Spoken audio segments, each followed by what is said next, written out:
जिथे सत्य तिथे आम्ही. नमस्कार मंडळी, तुम्ही पाहता आहात तुफान न्यूज, जिथे सत्य तिथे आम्ही.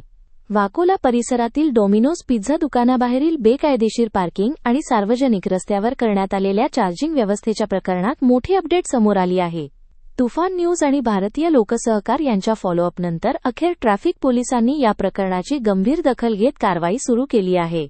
स्थानिक नागरिकांनी केलेल्या तक्रारीनंतर संबंधित ठिकाणी पाहणी करण्यात आली. यावेळी रस्त्यावर मोठ्या प्रमाणात उभ्या करण्यात आलेल्या डिलिव्हरी गाड्यांपैकी जवळपास निम्म्या गाड्या हटवण्यात आल्याची माहिती समोर आली आहे. तसेच उर्वरित गाड्या तात्काळ हटवण्याचा इशारा संबंधित व्यवस्थापनाला देण्यात आला आहे.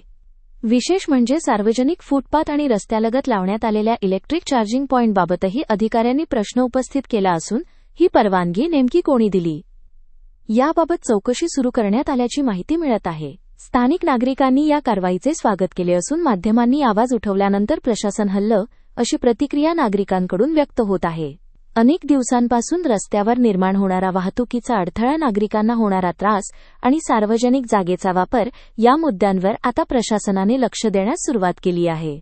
तुफान न्यूज आणि भारतीय लोकसहकार यांच्या माध्यमातून नागरिकांनी उपस्थित केलेल्या प्रश्नांमुळे प्रशासनाने कारवाईला सुरुवात केल्याने परिसरातील नागरिकांमध्ये समाधानाचे वातावरण आहे.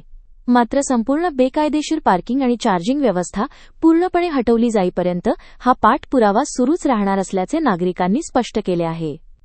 ही बातमी तुम्हाला महत्त्वाची वाटली असेल तर लाईक करा, शेअर करा आणि सबस्क्राईब करा.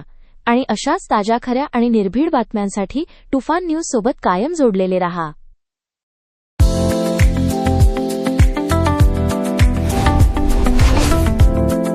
जिथे सत्य तिथे आम्ही.